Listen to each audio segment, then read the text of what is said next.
Hello. विश्व है जहां खड़ा,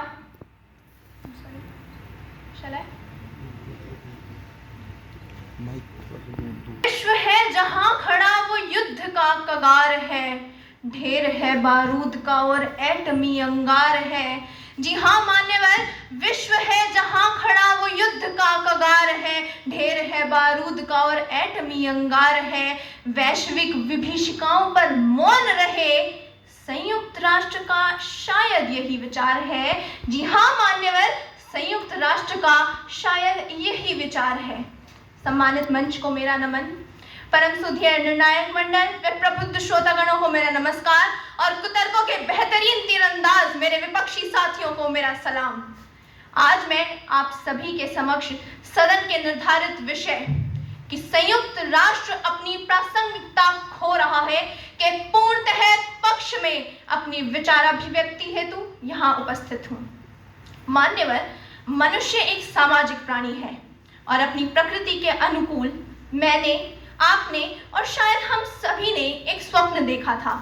एक स्वप्न जिसमें सभी मनुष्य साथ मिलकर चल रहे हों, एक स्वप्न जिसमें प्रत्येक घर में विश्व शांति का पाठ पढ़ाया जाता हो, एक स्वप्न जिसमें सामाजिक, राजनीतिक और आर्थिक तौर पर हमारा विश्व सबल हो, एक स्वप्न जिसमें महिला, बाल विकास और गरीबी जैसे मुद्दों को रेखांकित किया जाता हो। और ऐसे ही स्वप्न की परिकल्पना को वास्तविक रूप देने हेतु नीति निर्माण और विचार विमर्श जैसे कार्य के उत्तरदायित्व के साथ सार्वभौमिक प्रतिनिधित्व वाले एकमात्र संयुक्त राष्ट्र संघ का निर्माण तो कर दिया गया, परंतु मान्यवर, शायद यही अंतर होता है एक स्वप्न और वास्तविकता में, क्योंकि हर स्वप्न पूरा हो ये जरूरी नहीं, हर स्वप्न पूरा हो ये जरूरी नहीं, परंतु जरूरत के समय पांव पीछे रख लिए जाएं, ऐसी भी तो कोई मजबूरी नहीं। नहीं मान्यवर, ऐसी भी तो कोई मजबूरी नहीं। और मेरे विपक्षी साथी जो आज संयुक्त राष्ट्र संघ के पक्ष में बोलते थक नहीं रहे हैं, मैं उन्हें याद दिलाना चाहूंगी कि ये वही संयुक्त राष्ट्र है जो 2011 में दक्षिण सूडान में हो रहे गृह युद्ध को रोक पाने में नाकामयाब रहा।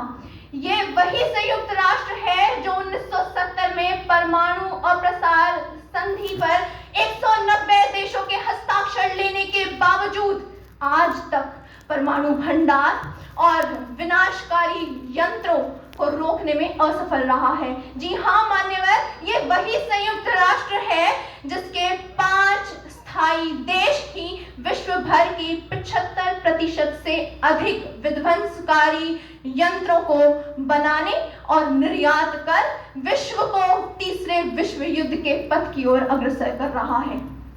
और मेरे विपक्षी साथी इस संयुक्त राष्ट्र के समर्थक बनकर बैठे हैं। ऐसे में उनका और आप सभी का ध्यान मैं चंद आंकड़ों पर आकर्षित करना चाहूंगी। आज के समय में 100 लाख लोगों से अधिक राष्ट्रविहीन हैं, जिन्हें बेरोजगारी, स्वास्थ्य सेवा और शिक्षा जैसे बुनियादी अधिकार भी प्राप्त नहीं है। और ऐसे में ये संयुक्त राष्ट्र बात करता है मानवाधिकारों की। विश्व के दुखद अविस्मरणीय दुर्घटनाओं में से एक रवांडा नरसंहार 1994, उसमें 100 दिनों के अंतराल में 10 लाख लोगों से अधिक की मृत्यु हुई। वैश्विक ऐसी दुर्घटनाओं के होते हुए भी ये संयुक्त राष्ट्र बात करता है विश्व शांति की।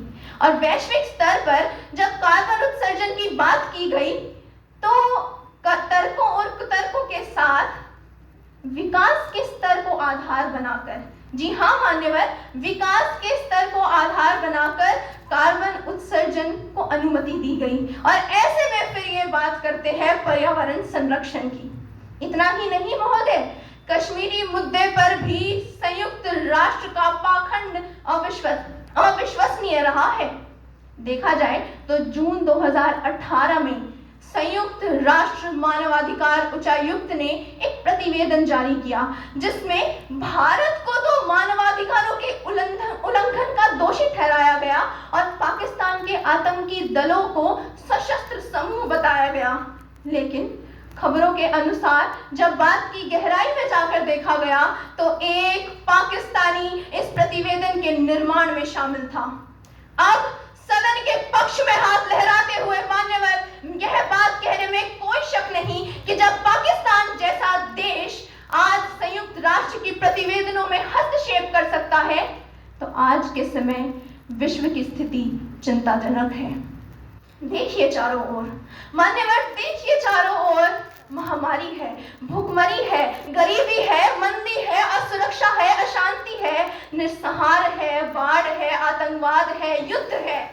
और ऐसे में संयुक्त राष्ट्र फिर भी अपनी असफलता की बेड़ियों में बंधा दूर खड़ा देख रहा है।